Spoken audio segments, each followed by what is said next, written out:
Hi friends and fam, thanks for coming back. In this channel future, let's solve this subtraction problem. 83 minus 34. The ones column is on the right and the tens column is on the left.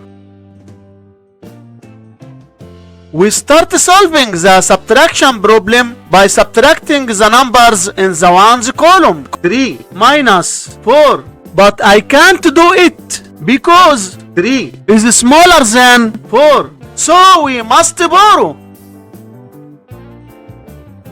You go to the 8 in the tens place and borrow 1 from it. So the 3 becomes 13 and 8 becomes 7. Now we have 13 minus 4, which equals 9. Write 9 in the ones place. Then go to the tens column. 7 minus 3 equals 4. Write 4 in the tens place. So 83 minus 34 equals 49. And this is our final answer to this problem. Thanks for tuning in. Don't forget to like, subscribe and share.